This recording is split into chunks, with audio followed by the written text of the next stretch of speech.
forward with our capacity building program for the municipalities of Neutral Path. We have started last year, and we are moving forward with new learning modules.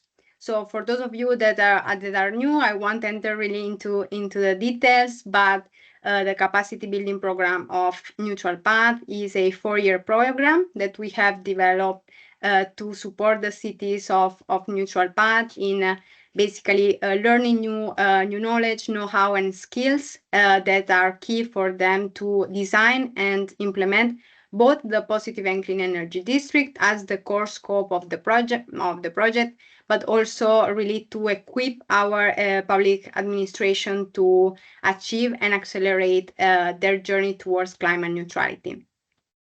So it's pretty ambitious program that we are doing with our cities, and the capacity building program is structured in 4 different learning modules, and today we are focusing on governance, and specifically on the first topic of these learning modules, that is the internal coordination and within the public administration and overcoming the silo approach.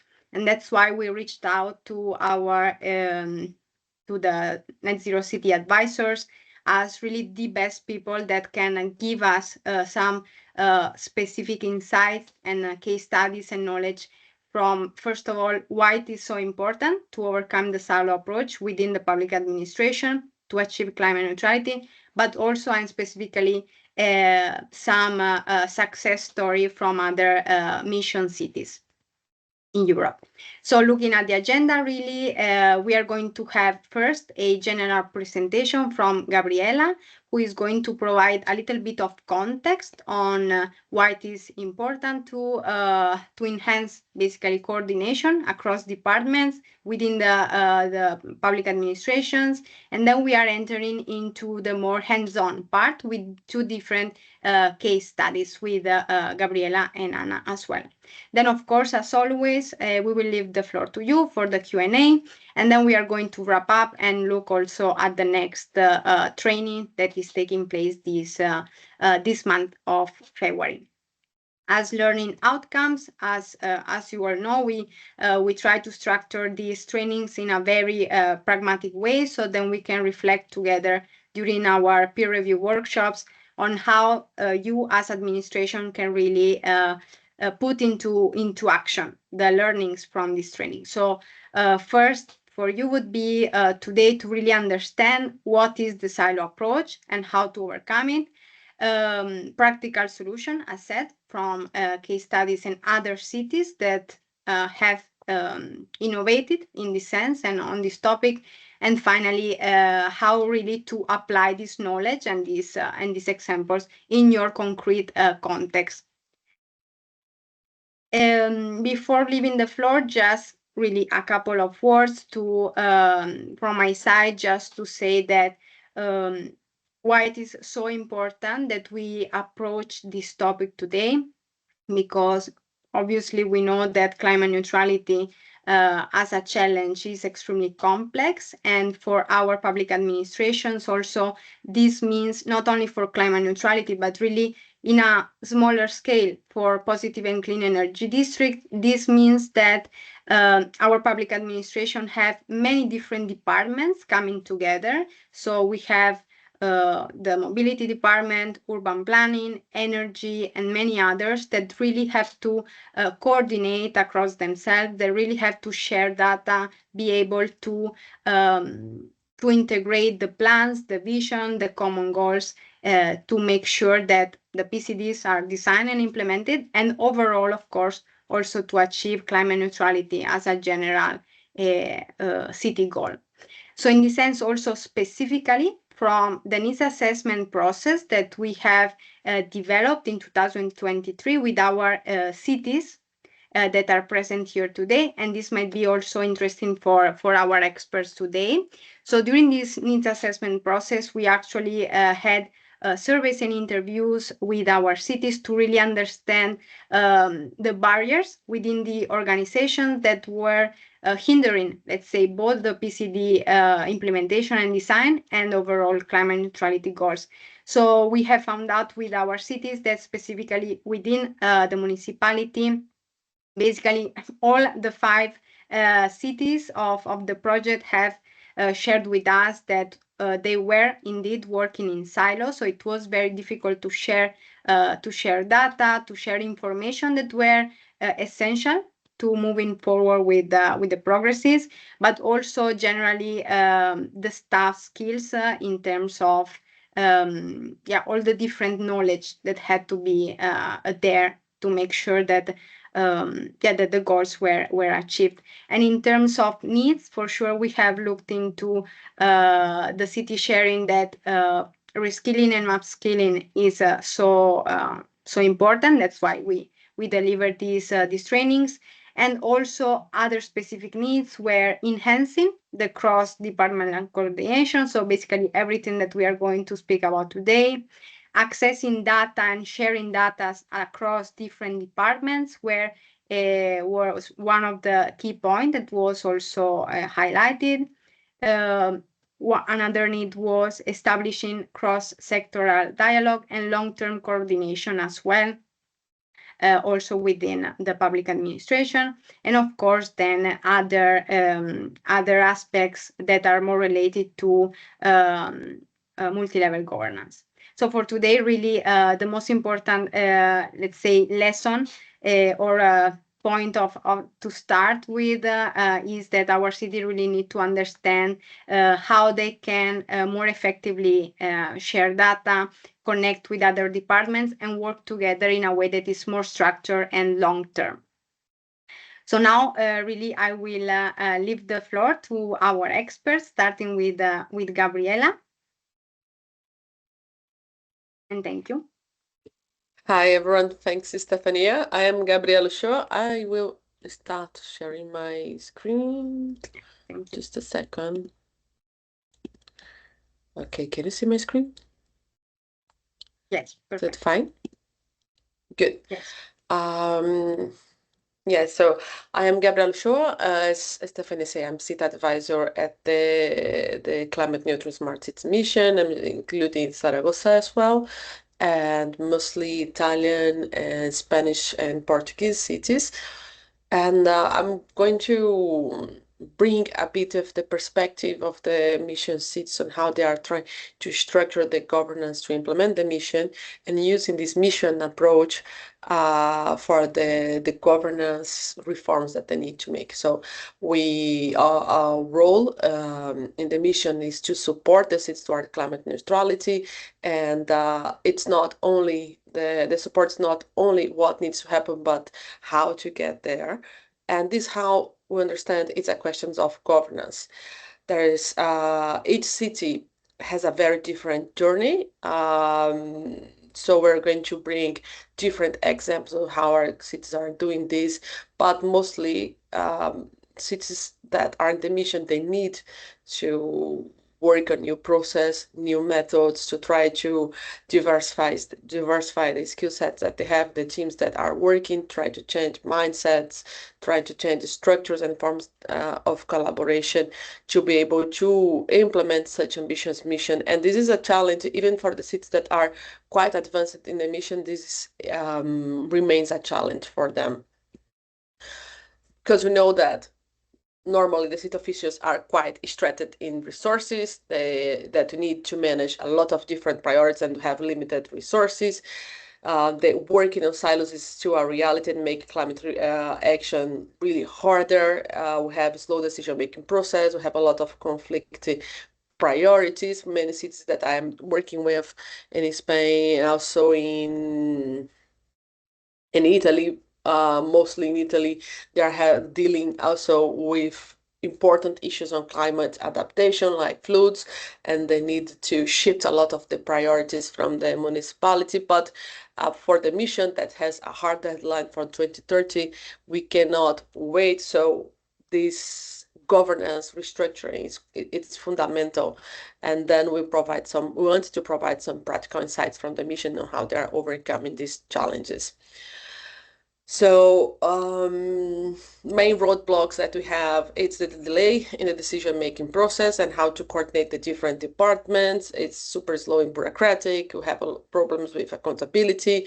We don't have a clear ownership of the climate goals in each department, and we have a lot of missed funding opportunities as well, not working with cross-sectoral grants among the departments. That's an opportunity that's missed, and this is how the mission wants to change the way we structure not only single projects, but whole portfolios of projects and actions that can also be not only structured together under a climate city contract, but also investment plan that combine and work on the funding, not in a fragmented way. So that's why we say finance is also an important part of good governance. Many times we see finance as a different or separate from the governance matters that we have in the consortium, like citizen and stakeholder engagement, but they are closely connected because both governance issues and finance issues can constrain the climate action, and they can also enable climate action. And it's having a good governance on how you decide priorities in finance is key to be able to implement even not only the projects, but the governance structure itself. So the approach for the mission cities is to try to understand climate action with this mission approach, working together as a whole in the strategies, in the actions, in the projects, providing a common language inside the municipalities and all of the departments, and trying to reflect where are the areas that they need to be improved, what are the barriers that they need to overcome. So in the beginning of the mission implementation, back in 2022, 2023, many cities start working on reflect on these barriers and how they can structure the internal governance in a way that they can overcome these barriers, to identify the silos that they have, identify the different fragmented projects that they have, and how they can combine this work together under a single goal, under a single direction, and with a coordinated team that can work in the mission. So there are some principles that the cities were having in mind. That the first one is the interdepartmental coordination. That's the key part of this module today, to strengthen the internal municipal collaboration and making climate goals part of every department's mandate. The second one, that's another level, a second step.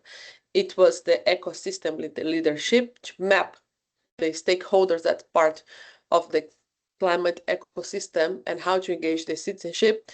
Once they have this transition team in the city, it was time to engage the business, engage the academia, the civil society to support the climate goals, and these also other multi-level governance step and policy alignment, ensuring the local policies are aligned with the regional, national, and EU climate frameworks to be able to maximize impact, funding, and technical assistance as well.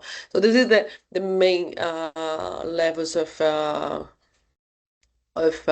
governance restructuring that was working and supporting the city's mission. So in the interdepartmental coordination, the main challenge is how to get cities finance, mobility, housing, energy teams to work together. As you say, like cities has different approaches. Some of them include, but not only, of course, creating cross-sectoral governance structure. In the mission, it's very common to say the transition teams, that's interdepartmental structure that are going to be responsible to work towards the transition, composed by different departments. Sometimes it can be called a climate governance committee, it could be a task force, it could be working groups, but the structures that bring together the multiple departments in a coordinated way with a political mandate, and that can convene regularly to work towards the mission. Some cities opted to go ahead and created dedicated climate governance bodies, creating specialized teams that can be within the administration, but sometimes with outside the organization in partnerships with other institutions, creating a specific climate unit, creating an outside governance structure, working directly with outside partners, sometimes a foundation, academia, or sometimes creating a whole new structure that convene different partners to oversee the implementation of climate action. This is the I can show better these models later in the presentation. Using digital collaboration tools can be digital platforms to enhance the coordination and track the climate progress, track the actions, track the KPIs that they were establishing, and integrating climate team budget as well through the implementation, for example, of climate budget to see if sustainability is a key criteria for municipal spending and how much climate what's the percentage of climate in the city's budget, to define priorities inside the city's budget. And in the investment plans of the mission cities, this is a key component that the city needs to start working together with the finance departments to understand what's the climate budget in the city. In the second layer of the ecosystem leadership and stakeholder engagement, it's how these transition teams, how these core teams sometimes working in the departments, they are working instead beyond the internal government to include external stakeholders. Some cities were working on building partnerships, engaging sometimes it was only through process to engage private sector, academia, civil society with events and workshops and roundtables and etc. Sometimes they are establishing formal agreements with the universities and NGOs to co-develop the climate city contract, sometimes identifying business partners and having continuous roundtable discussions with these different sectors that are important for the emissions reductions in the cities, to improving participatory governance through citizen assemblies and climate forums to bring these different perspectives, and working with citywide climate networks to encourage the collaboration among the different sectors and orchestrating a big network of stakeholders in the city. And regarding the multi-level governance and policy alignment, it ensures working more synchronization with regional and national governments, mainly to try to leverage the strength of the mission. It means many times to try to create or to work inside the local and regional networks that they have. So in some countries, many countries, mission cities trying to get together to create a local network that's easier and gives them more strength to cooperate with regional and national governments. This is the case, for example, in cities in Spain, in Italy, in Sweden, and we have many other countries that cities are getting together to work together to improve their communications with regional and national government. This is the case of Belgium and Portugal and Greece, that cities are coordinating and creating a network of mission cities. But not only mission cities, many times this can expand and involve cities that are already working with ambitious climate goals that are not necessarily in the mission. And creating new institutional frameworks for intergovernmental collaboration, trying to align these policies with the EU frameworks and enhancing the municipal financial autonomy. It means that they need sometimes to develop new funding structures to support these climate actions, and many times to develop funding structures to support the governance itself, meaning to finance dedicated teams that's going to work in the mission, to finance the set of actions that they need for stakeholder collaboration, to work with the private sector, and etc. So this structured approach is required if we want to have this transition to integrated governance. In the mission, we, as I say, one of the key mechanisms is the creation of the transition teams, that this is the cross-departmental group that's going to facilitate the coordination, the communication, and the monitoring of the local climate action, but also trying to create some adaptive governance mechanisms that enables them to respond like more quickly, to create some feedback loops with all the departments. That's the case, for example, of the monitoring platforms and the integrated financial strategies that supports them to create, to work with funding mechanisms that consider the whole portfolio of actions across the departments and not only the funding in isolation for each department. So going more in detail with the transition teams, that's no one size fits all. So the organization of the transition team will vary from each city to city, and it's contextual. It depends also on the structures that you already have in place in your city, the agreements that you have, for example, with other organizations, the opportunities and the barriers that you have. So we can bring some examples. These examples are from the transition team playbook from NetZeroCities, and this is a resource that we can share with you later. This is not an exhaustive list. This is like main 4 examples that we see that mission cities are how the mission cities are structuring the transition teams. So one of the most common models, because this is one of the easier ones to set up, is to create the mission group that's mainly formed by a dedicated full team, a core team inside the city government. Sometimes this full team, dedicated team, is inside the environmental department, sometimes it's inside the European funds department, or whoever is responsible as a focal point for the mission.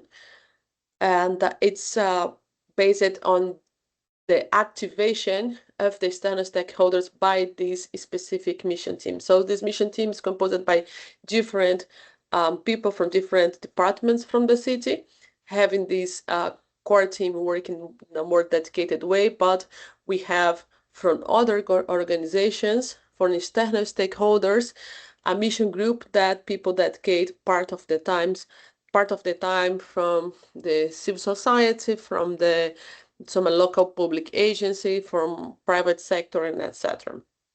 So these members of this group is going to commit some time and are supported from this core mission team inside the municipality. Then we have other models that are more complex. When you create an external organization or a spin-out, that is a third-party organization that can be responsible to coordinate and orchestrate the local transition to climate neutrality. Sometimes these members are full-time employees, so this coordination role is not exactly inside the government and not inside the external local actors. It's an interesting strategy if you want to create a more intermediary agent that's going to work with the external partners, and sometimes it can improve the communications with civil society and also have more dedicated teams, because the previous model, many times the main issue is that the internal teams of the municipalities, it's hard for them to dedicate time for the mission. And when you create this model, have more people with more time to work. Of course, it comes with issues of how you're going to fund these structures, and sometimes they lack the mandate that you have inside the government to do some specific actions. But you have cities that has been successful implementing this model. That's the case, for example, of Leuven 2030, that was a spin-out external organization that was created to push for the mission.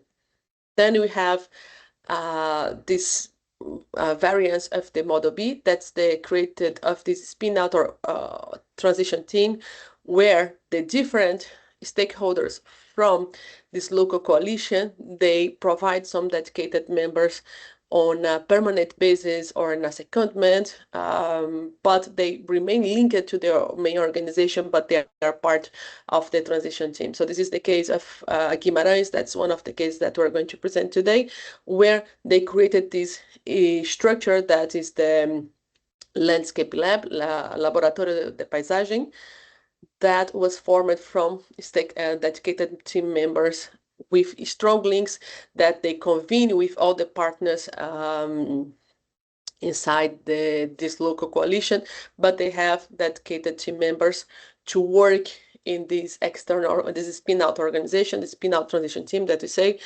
to be able to dedicate time and really push the mission. It makes a big difference for having capacity to implement the mission, to have capacity to develop the actions, the plans, and the communications and the activities that they need to do. And then you have the networked partnership. This one is a model that's very interesting because it brings a lot of ownership with the different actors that we don't create an independent organization in this model, but it is a team that emerges from this network of core actors inside. This one can be very time consuming because you need to spend a lot of efforts in the beginning to be able to create a long-term committed team. And sometimes it can have a high risk and it's quite time consuming, especially for the city government actors. But once this local coalition is formed, it's very resilient, for example, from changes in government, from changes of higher positions, managerial positions, directors, etc., inside the municipality, and some more resilient structure in the future. So this is the main transition teams that main kind of governance structures that have seen the mission. As I say, sometimes it can vary, sometimes it's are going to struggle to even form the model A, and sometimes they are still having really small teams trying to work with the different departments and struggling. Sometimes administrative change the municipality can affect the transition teams that are formed, and they needed to restart it again. So the more you try to strengthen this structure and spin out these structures, it's easier to have resilient transition teams, and this is what we see in the cities in the mission. So this is from the main explanation of how cities are structuring the governance, and then we can go to the more specific case. I don't know, Stefania, if I am on time and I can just jump to the other one if you want to have some Q&A or... Go at it. Thank you. And for the participants, if you have questions in the meantime, please put it in the chat and we are coming back to them during the Q&A. Okay? Thanks. I'm seeing I have a message of poor internet quality, so if it's my message, don't worry, Gabriela. I'm just putting questions for the participants to reflect a little bit on your presentation. Okay. Yeah. Okay, good. So I'm going to bring the case of Guimarães and Bologna. I was only putting Guimarães, but I decided to bring Bologna as well. But I'm trying to go more quickly through these two cases. And my colleague, Sokolowska, was going to bring the example of Aachen. It is interesting because you have different examples of how the cities are structuring these transition teams, but also how they started and they evolved through these different models that we have. So Guimarães is a city that's the north of Portugal. It has 150,000 inhabitants. They have this ambition target of reduction of 8% of emissions in over the 2030 scenario that they have. And Guimarães, one of the main issues that they have from their mission profile is that 38% comes from the IPPU and FOLU. It means almost 30% of emissions are from the industrial sector. So it means that to reduce this emission, they need to work closely with external stakeholders. The other parts are more related to transport and electricity, and buildings and heating are not the major concern for the city. So the steps that they have toward bring this strong mandate, it was first having a strong political support and endorsement. It means that they needed to work with the local politicians, not only in this, through the signing of the mission, but also with the local city council, to create this internal transition team, that's the city core team, but also create a broader transition team that helps to work with this private sector.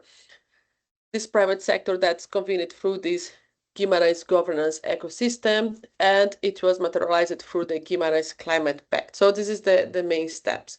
The political support and endorsement, it means like having the mayor and the political structure strongly supporting the mission, not only through the mayor, but also they could reach a consensus with all of the city councillors just in the support of the mission and the climate journey of Guimarães. And for them, this is a very important, it was a very important achievement to have this, let's say, super political endorsement of the climate journey. Then the creation of the core transition team that was coordinating different departments. Sometimes it starts small. It does not need to start with all of the departments, but sometimes start mapping key departments that are going to support on the transition. In this case, including the office of energy efficiency, the Department of Smart Systems and IT, the Department of Urban Services, Mobility, Economic Development, and Green Spaces. This was the core transition team that started working. This team started to work not only to advance the CCC, but also supporting all the transition projects, adaptation projects, and trying to leverage broad range of municipal resources. It's a team that meets weekly to discuss on the next steps and strategies. Now that they passed the phase of developing the CCC, these teams meet every 2 weeks to work on the implementation of the CCC.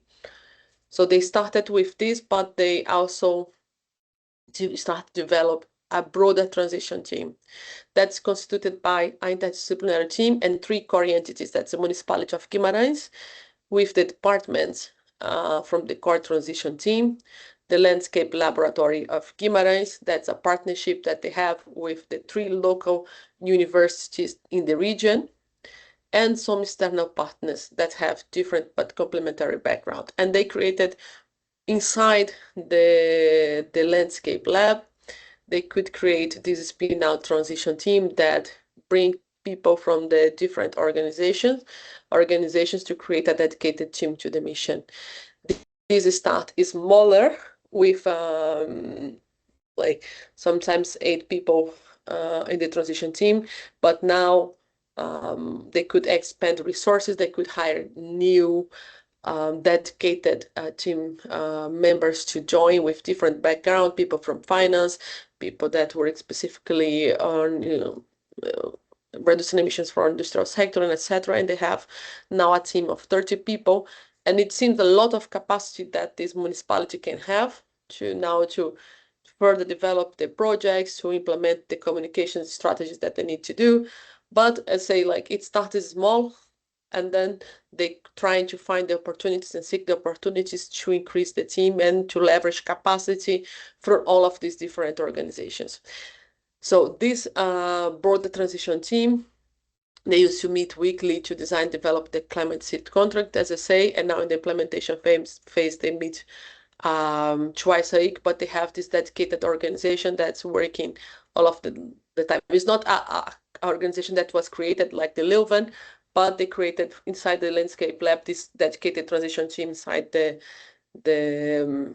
landscape lab that brings together these different partners working for full time for the mission. They have this map of the governance ecosystem. The Guimarães environmental ecosystem governance ecosystem did not start with the mission. It was established in 2013.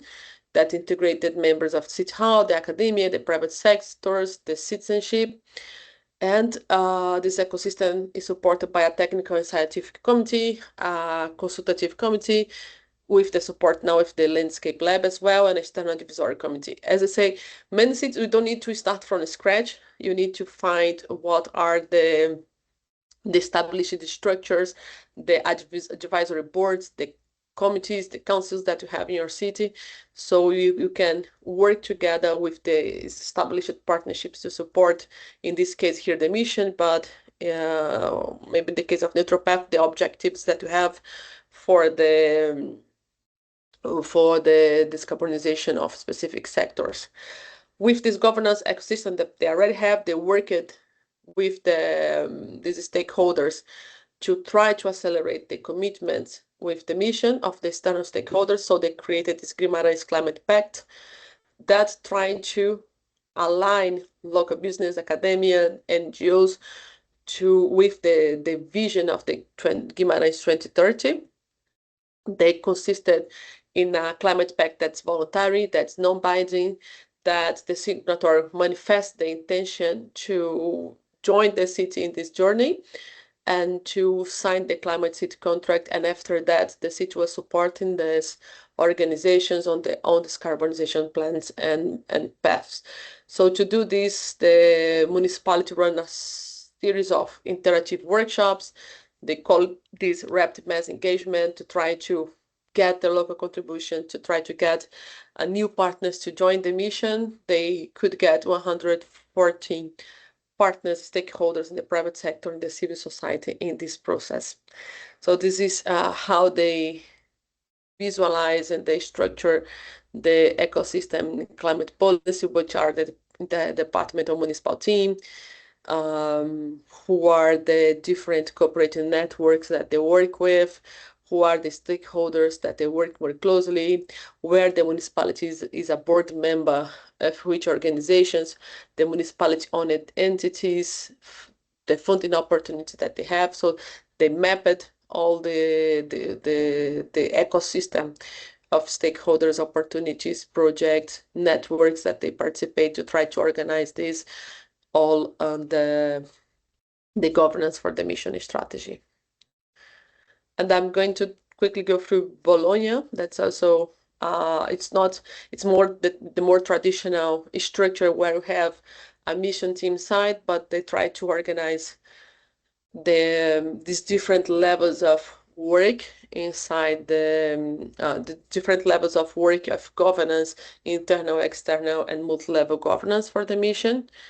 It's Bologna is in the north of Italy. They have almost 400,000 inhabitants. They have also ambition reduction targets. The main mission sector that they have, it's in buildings, followed by transport. So the way that they organize it, the ecosystem, it's more related to the model A, that they have a transition team inside the municipality of Bologna that is responsible to push and to lead and to have dedicated teams for the mission. They have support of some external stakeholders, like more close support from the other stakeholder, that is the Agency for Sustainability, the Agency for Energy and Sustainable Development. That's the regional association that supports work in the support of cities on the energy transition, and other academic partners. They started launching the meeting, having these one-to-one meetings with the internal and the external stakeholders to try to engage them in the mission. They created the vision, they created the call to action path, how to build Bologna as a neutral city, and trying to collect the proposals from these different entities that they have mapped in this ecosystem for change. So after they created this vision and they have a lot of these one-on-one meetings with the partner that they identified in the internal and the external stakeholders, they launched this call to actions where these different organizations could send the expressions of interest on how they want to contribute for the mission.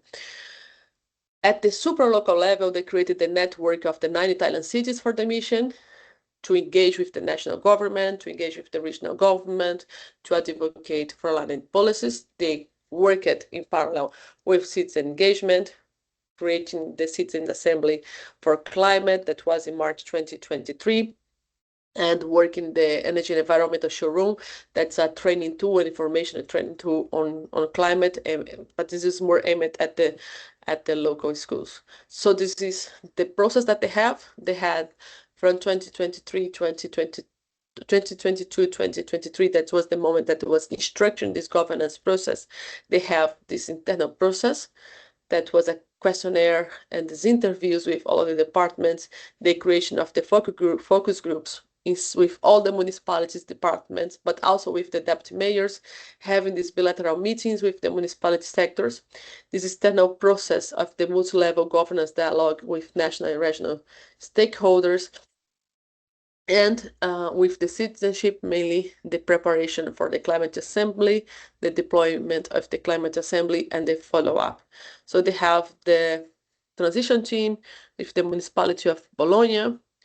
They have these focus groups that engage with the other mission partners, and they open this call to action that was a public call to engage the mission supporters, the external partners, in to send the expressions of interest, and then the different actions for the citizen engagement, that's including the climate assembly, the a program that have specific for engaging neighborhoods, and they have these different levels, also the local level, that is the city of Bologna, but also working together with the 9 Italian cities, with the regional level, with the national level, and also the European level.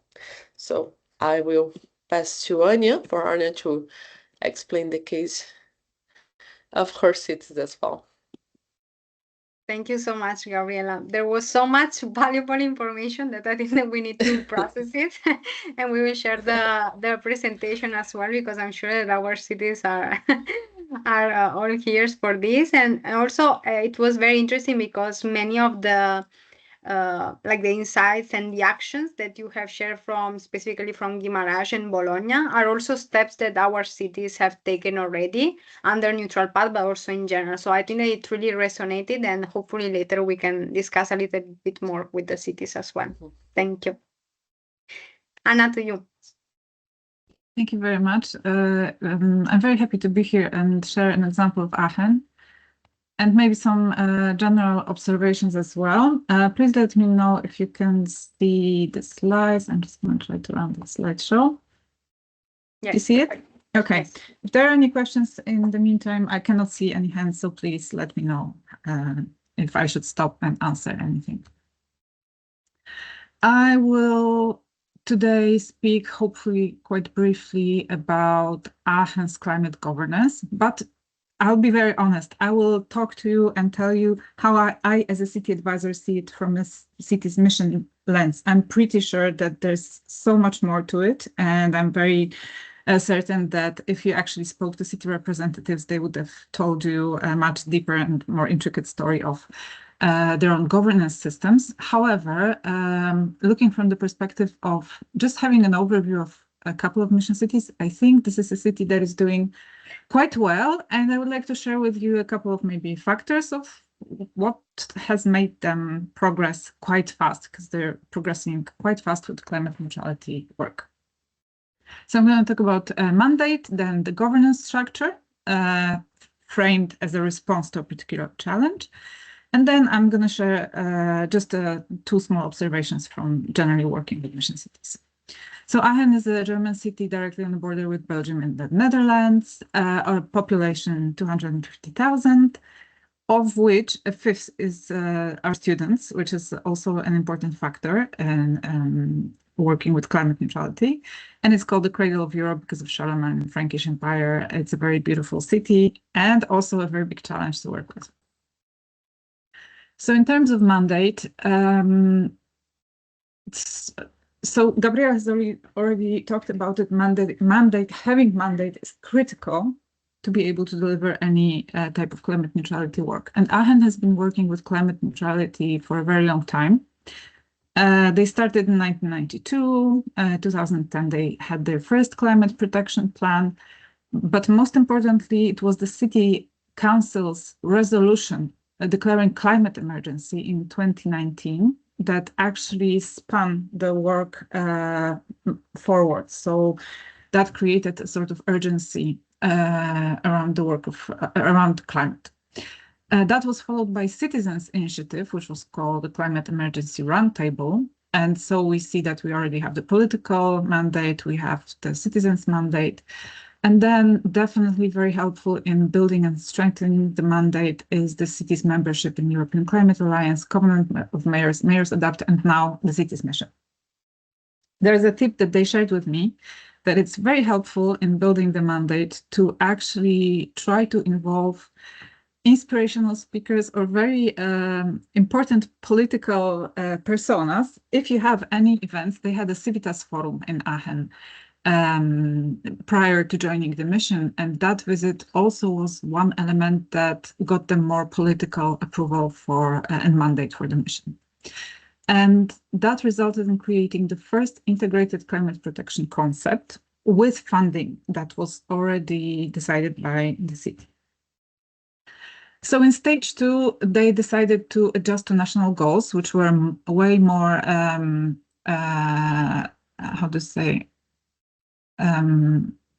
strict than what they've had in their first climate protection plan, IKSK.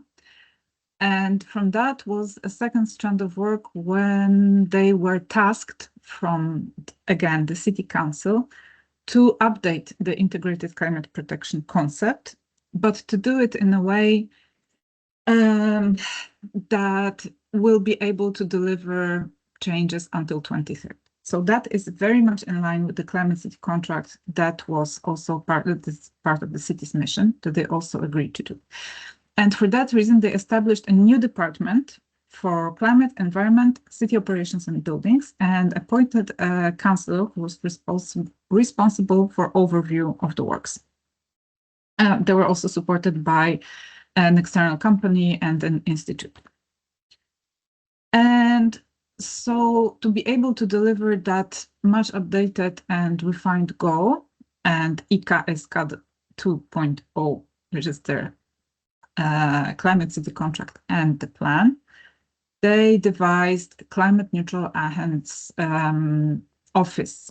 And I think it's in Germany, it's possible to do that. So it's an association that was transformed, and it's one of the examples transformed into Climate Neutral Office.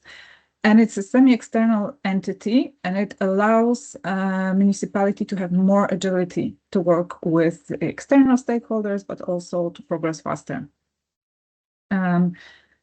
The Climate Neutral Aachen, there's a link in that slide. You'll be able to go and look at their website. It reports to Administrative Board, which is a committee of department heads and the Lord Mayor serves. And they do provide ideas, they're sparring partner, and they have an overview of the implementation of the Climate City contract. And then there is also the Climate Protection Conference and team. But I think the important issue here is that these are operational bi-weekly meetings on advancement of all of the climate protection measures. So what is very important in terms of silo breaking is that Aachen City's administration, it's over 6,000 employees. It's the second largest employer in the region, with 7 departments, 23 specialist areas, 6 offices, 6 municipal enterprises. And so there was an attempt to break the silos at the beginning of the work. And it was done in 2 ways. First of all, there was an administrative tour organized for 12 departments. So as far as I understood, and from my discussion with the city, the climate team was visiting all of the departments and explaining exactly what needs to be done and answering any questions they might have. So that was done. It was called a tour. I think it's a very cool name for the set of meetings. And so what they said is that instilled a sense of responsibility in other departments as well. And the other thing that they did is that they invited the entire city administration in drawing up the catalog of measures. So whatever can be done with climate was done in a series of workshops and the municipality, all members of municipality came with over 200 measures for climate neutrality. Then they were taken on, let's say this was an initial list, and that was later refined. I'm going to talk about this a little bit more. So when Aachen joined the mission, they already had a governance structure in place. And so they created the climate city contract, which is the same as their updated climate concept, IKSK 2.0. They contain, so it's an alignment of two strands of work. And as you might know, the climate city contract comprises three elements: the commitments, which includes signatories, and it's a basis of cooperation with the engagement of stakeholders. And that part formed the first challenge, which is how to continue and increase the engagement of stakeholders and citizens, who are actually responsible for the majority of the emissions. The second part is the action plan, and it contains 52 measures, and a very detailed plan on how to deliver those measures for climate neutrality and how to actually achieve a reduction of 80% of greenhouse gas emissions until 2030. And so the second governance challenge stemming from the Climate City contract was how to actually deliver the 52 actions. So the third point is the investment plan, and the third element of the Climate City contract, and it clearly shows the financing needs and for the implementation. So the third challenge of the whole work was for the city of Aachen defined as how to finance the 52 actions and all the work on climate transition. So from the work, I'm not going to go into details of any climate neutrality work, but the governance and the work on how to deliver all of it. So as you can see, based on the Climate City contract, which is again the same as IKSK, so their own internal document, the three main governance challenges were specified. So it's engagement, delivery of the actions, and financing the transition. And what came next is a very interesting process. I'll try to make it as clear as possible, as far as I understand it.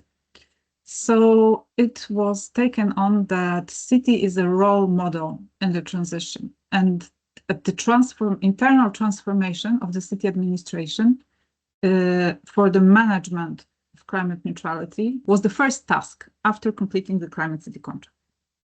So to be able to do that, there were two goals for that. First is introduction of multi-process management. So how to have an overview of everything that's happening and how to guide this very complex process. And the other is how to implement a new governance structure in the city administration. For that reason, they started a municipal self-assessment process, for which they hired an external consultant to assist them throughout the whole work on the Climate City contract and afterwards. And the work of the consultant was aimed at monitoring how the work is going, and then organizing a series of 3 workshops. So at the beginning, in the middle, and at the end of the work. Each workshop was a 2-day workshop with many members from the municipality, during which they were assessing how their cooperation is going, what they need to improve, and how they see any strands of work emerging that they will need to be taken care of. They also delivered in-depth interviews with municipal workers, 13 one-hour interviews on the governance, and prepared a proposal of readjusting the structure to the needs. And that was done twice. And this year, in 2025, I think, or maybe at the end of 2024, a new governance structure was set in place. But before I go to the governance structure, I will tell you what they decided to work on. So they have defined 3 main work streams, and they relate to the ones I was talking about. Let me switch here to governance challenges. So work stream 1 is engagement. In Climate City contract, it relates to commitments where you collect signatures from any businesses or enterprises that would like to support you with climate neutrality. By the way, Aachen has devised a very clever and semi-automated model, let's say, for gathering the commitments. they've gathered 134 commitments from the signatories. And if you would like to find out more about this, this is very helpful. They have different templates. So they had the basis partnership, where basically as an enterprise or a company, you could very easily see how you can and what you can contribute. So you could easily decide between different levels of contribution to the Climate City contract. So the governance challenge during and after the Climate City contract is how to continue and increase the engagement of the stakeholders and citizens responsible for the majority of emissions. And I will say that sustaining, I think, is even more difficult than engaging new citizens. So one of the tasks is creating a sustained strategy for engagement. And so the work stream 1 has those core activities, which is the support and expansion of the network of signatories. And this was done recently by a survey on how to best support the development of the network and how to collect new signatories. They work on really many issues in this area. The second part, a major element of work, is how to involve citizens in the Climate City contract establishment. Oh, and then the third one is establishment of a climate agency that is coming up later this year. Another task that this work stream has is establishing positive and motivating climate communication. This is very interesting. They do climate campaign, they build a website, they put like a 4-pager in weekend newspapers, deliver training for officers on public communication skills, which is how to speak to difficult members of society, which is a training very much valued by, I think, the officers and municipal workers in Aachen. It was already tested in a series of meetings with citizens in Zukunftsraum. And then they also create a communication concept. So that's work stream 1, engagement. And there is a separate structure for that. This is an overview of 134 signatories from Aachen's Climate City contract. The second work stream relating to, is delivery, how to deliver climate neutrality. It relates to the action plan, to the 52 measures in the action plan. And as I said, the governance challenge is how to actually get it delivered. And so the transition team under work stream 2 has had a lot of tasks. First of all, out of the 52 measures, there was a prioritization task selecting first 30 measures for being approved by City Council.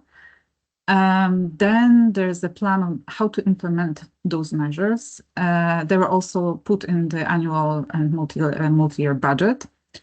There's also the establishment of learning loops in order to constantly readjust the measures, and obviously the more monitoring and visualization of the progress of the measures. So they're responsible for just looking at how this thing is delivered.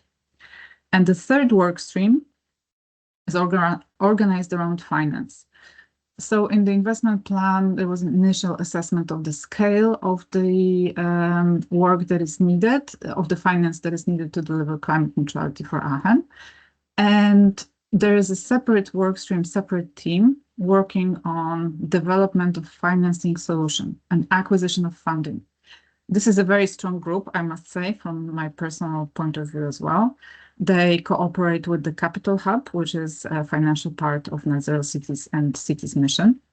They cooperate with City Finance Specialist, who's like a personal advisor to the city, also from NetZeroCities, to figure out possible sources of funding for municipal and stakeholders projects, which is very important because stakeholder projects are maybe the more difficult ones to support by the municipality, but they are working on this. They have also started a very interesting project with Oslo and Košice on green procurement. So they're figuring out methods of green procurement for the city. And they have an operational task force, but they also have high-level meetings with mayor, treasury, the audit team. So I'm going to talk about the governance structure for all of that work in a moment. So this is the plan for the future. As you can see, there's the stakeholder engagement on the left, how to collect the commitments, how to design the action portfolio. There's a whole plan of how this is going to work in the future with the 3 strands of work. So this is a very simple, let's say, governance structure that you can have a look at and think whether that could be helpful to you. So the 7th department that was established in the very beginning to deliver climate neutrality work is under direct overview by the Lord Mayor and Deputy Mayors and the City Council. There is a steering team from Climate Neutral Aachen that under which there is a dual project team. One is within the city, and the other is the Climate City Contract Office that I talked about, the entity which is half outside the municipality. And then there are the 3 workflows, so the Climate Protection Conference, Working Group Finances and Measures and Project Management that inform, recommend, and support and advise on the work of all the team. And in terms of Aachen, I will say, and these are my observations based on Aachen, but also on some other cities as well. So first of all, I would say that my conclusion, my general observation is that a lot depends on the middle management. So if you have a middle management that is between the technical level and the political level, and they are very operational, they are very agile, and they're able to solve issues on both levels, or at least try to push for, I know that political level may be more difficult, but at least they do have visibility in all strands of work. So if the interdepartmental connection is strong on this level, I have a feeling that the cities are progressing faster, or they have a better working relationships internally. Sometimes when the cities are very small, and Aachen is a small city, as you've seen, but they do have a very large structure. But sometimes when you have a small city and a small team, small core team, it's enough that the core team is agile and interested in what they're doing. I think this is one of the critical elements. And the other is something that I've encountered really time and time again in my work with cities, is that structures are nothing without driven people. So you actually need to have people who are very interested in climate neutrality, and especially, as I'm saying, in the middle management. That's my personal opinion. But I would like to bring also another example. I'm not sure if I can share the name of the city, but it's a city that has a climate agency, because that was maybe a bit of like a personal conversation as well, but I really find it super informative.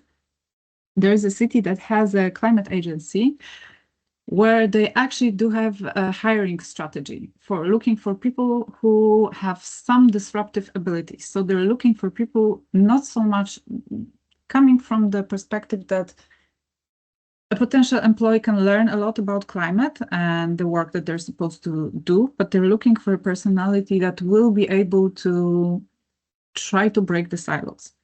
And I think this is very interesting. So far, this city's strategy, as I'm monitoring, or at least keeping an eye on how they're doing really well.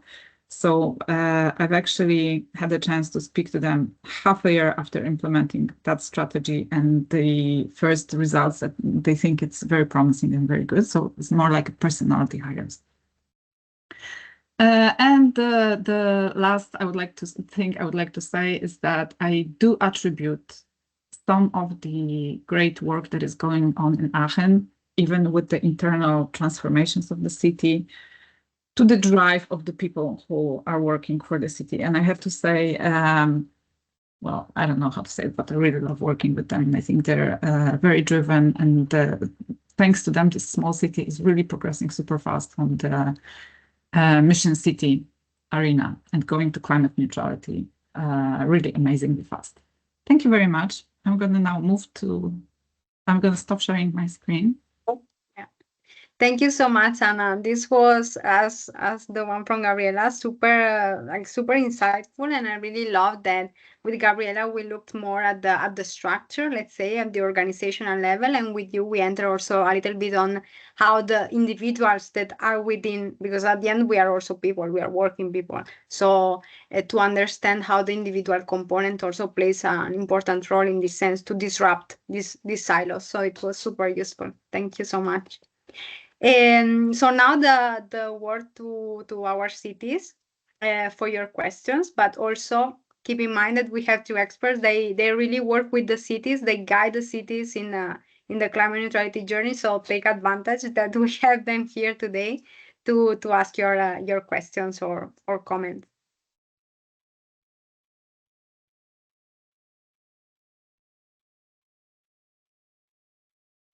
Yeah, Roland. So thank you for this interesting introduction. I was wondering, like Gabriela talked about the different working trials, and you start with engagement. In the city of Ghent, we had already the experience of working with the local fair green deals we're trying to establish. But we experienced that it is very difficult to engage or to commit people, also the external partners, if there is no certainty about financing all these actions and projects. So that was something I was wondering about. How do you connect the level of commitment, engagement of this whole ecosystem around your city, and to bring it together with the financing schemes and uncertainties also. Okay, so the external partner, you mean like not from the municipal agencies and etc. Like this, the broad set of external stakeholders. Okay, yeah, this is a very interesting question. That this is something that we keep working the support in many different cities, that we have a broader set of external stakeholders. So I don't think like while this is something that many of these stakeholders have been posed as an issue, once you start the engagement process, designing, and you work with, sometimes some cities they work with specific champions in different sectors, and you start this momentum. The experience that we have with the mission in other cities is that mostly they are following I would say, this call for actions that they are having. This is the case of this, for example, of Guimarães. But for example, in Guimarães, they have this non-binding agreement that they signed it, and then now they are working together with these different stakeholders and different clusters to support them. For example, through the landscape lab, they are supporting them and offering the calculation for them to calculate their own inventories of emission, to support them on reporting to the CDP. So they are using the landscape lab structure to help in these different clusters to create the capacity to measure and to create capacity to act. So and this is the similar of other Italian cities that they have these different events and seminars that sometimes they invite some local finance institutions to talk about different finance possibilities for them. We have in the consortium, or in the NetZeroCities program, something that we call the city finance specialist. It's like the city advisor, a finance specialist that support the cities on that. So with them, we can support the cities organizing these meetings with these external stakeholders to support them on financing, because many of the cities they have no possibility to finance they're not going to finance the action of the external stakeholders, for example, but they organize somehow like a learning community for these external stakeholders, that some of them, they organize them in clusters depending on the sector that they are working, and they invite some experts for a learning journey with these external stakeholders, and they invite some specific banks. There are cases, for example, in Parma, that they have some local banks or regional banks that are also signing the CCC with the commitment to provide some specific programs to the local stakeholders that are going to commit with like more interesting, more attractive, interesting interest rates for them, and specific programs that they can join. So they had, this is an interesting case from Parma that they could partner with the local banks to offer specific programs for the mission stakeholders that are signing. There are some cities, for example, in Gävle, that I was working with them, that they also organize these stakeholders in clusters, and they create these small challenges where the cities can offer some small funds to fund some small challenges for this sector. It's not like big amount of money, but it's more a support for them to sometimes hire an expert or to support the lead organization in that cluster to promote a series of actions or events that are going to support to, I don't know, break a barrier for that sector, for example. So there's different kind of examples, because I don't think any of the cities are going to actually offer finance for the private stakeholders, but they can offer guidance and partner with finance institutions. In the case of other cities, they are organizing investors roundtable. This is sometimes also not that easy for the city, especially when the core team is more related to is more on the environmental department. It's hard for them to organize investors roundtable to match with the private sector, but having a good work with the finance department or the economic development department, this is also something that can be organized for the private sector as well. And yet, what are your experiences? You've already said, I think you've the- discussed almost everything. I just wanted to add one more or maybe two more. One is, I know that some cities have matching funds. So if you bring in some money, they will add the same amount of money, and it's possible to deliver support in that way. And I think basically there are also different ways of city supporting in building funds. So we have an example of Bristol in which city is supporting the setup of a regional fund as a facilitator. So they're not directly contributing any money, but they're contributing some knowledge and some structures to be able to connect enterprises or companies to the regional funds. So I think there are many ways. And I know that there are also many cities that are working to secure direct or set up funds for their stakeholders, smaller, at least SMEs. Mhm.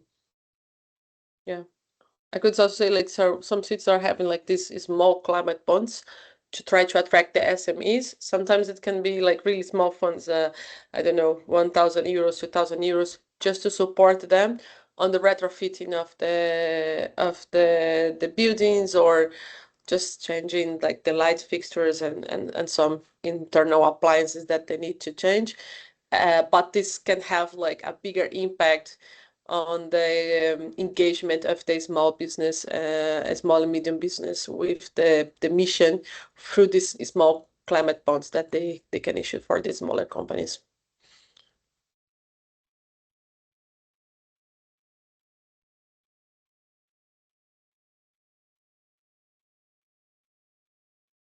This is indeed something that we're discussing with Zaragoza.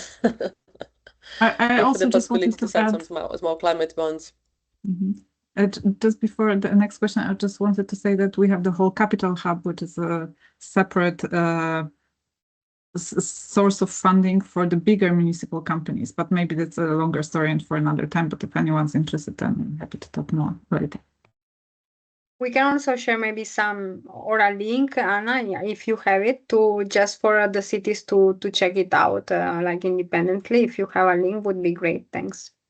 So next question or comment from Eira from Vanta. Yes, hello. Thank you for the really insightful presentations. Have a lot of thoughts marked down. But I have a question maybe of a topic we didn't yet addressed so much. So I am thinking of the external stakeholders and engaging them in the climate city contracts. Do you have any examples, or perhaps from these cities that you presented already, if there are some business representatives in the transition teams or otherwise in the working together with the city and who have possibly also signed the contract from their part? Is there any examples of how cities have started to, or how they started out selecting which kind of companies or industries and so on to address? Because what we see that in Finland, many cities have done over the years already different kinds of models for climate agreements with the private sector, but it easily ends up being so that there is a lot of work put into that collaboration and perhaps some agreements signed and so on, and tracking how they happen. But it might be that eventually companies who already have these ambitious targets have signed them, or that they might not be so impactful as desired, or it might be small companies that are, it's important they do climate work, but it might not be the most important for the city's mission target. So how to address and choose the correct key business representatives, let's say, could be the companies with the biggest emissions or the companies that are biggest employers. So is there any examples of good processes for that? Yeah, I think it's varying from city to city. Some cities, they try to go for the low-hanging fruits and go to work with the companies that they where they have some easier entry points and try to grow from that. The case, for example, from Guimarães, they went through the emission profile. So they went, this is the case that say they went to analyze the city emissions, and as they have, it was an industrial city, Guimarães, so they went through the emission profile of the city and what are the bigger emitters and how they can work and bring together these.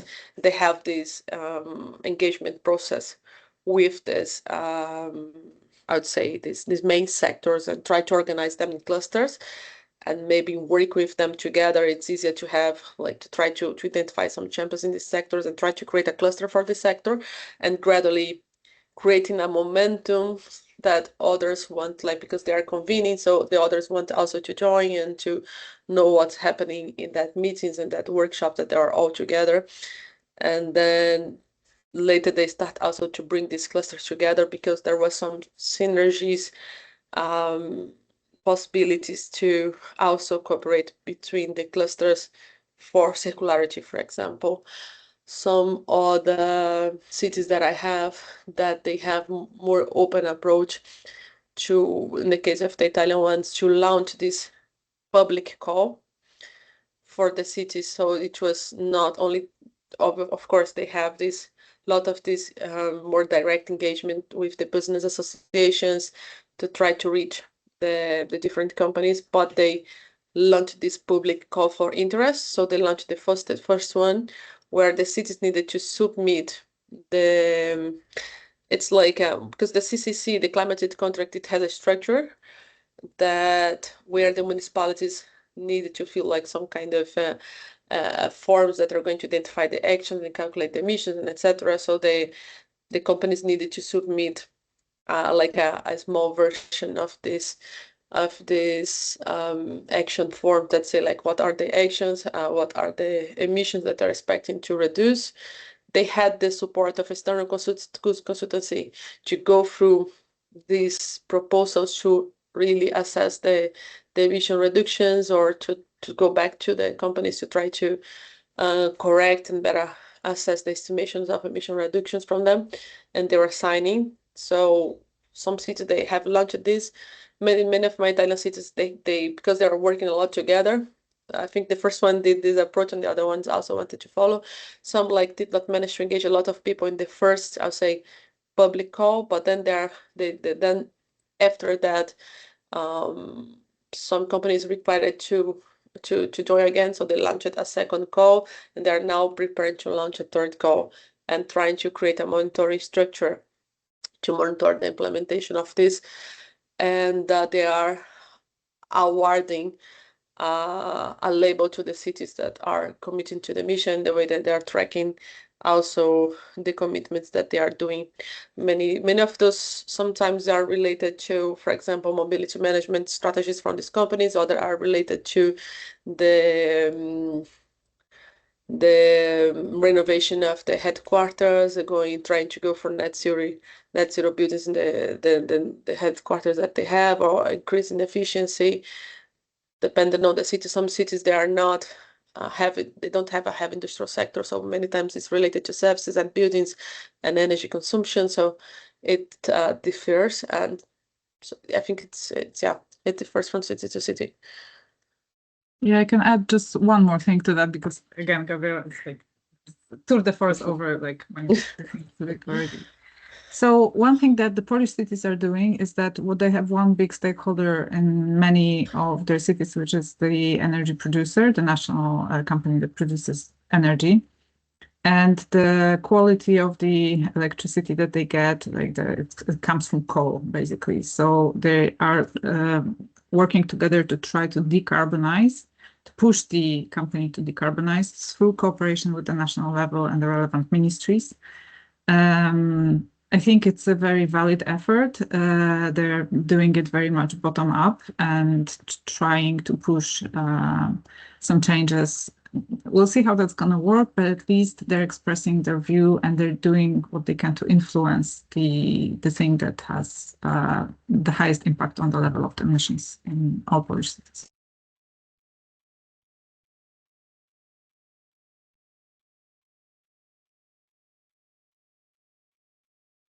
Was the question answered, Aira?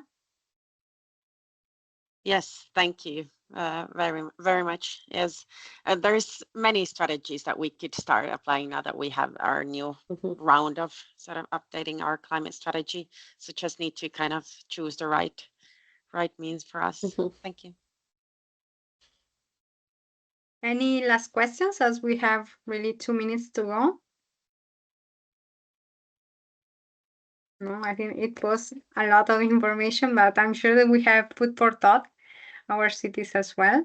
And so I want to thank you really, Gabriela and Anna. I think it was extremely useful. We will share, of course, with all of you as well the presentation and the recording.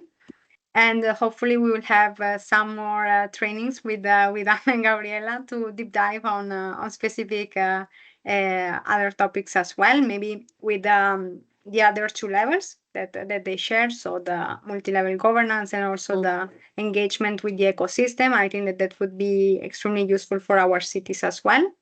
So from my side, really just a reminder for the next session that is happening on the 27th of February, so this month, and we are going to focus on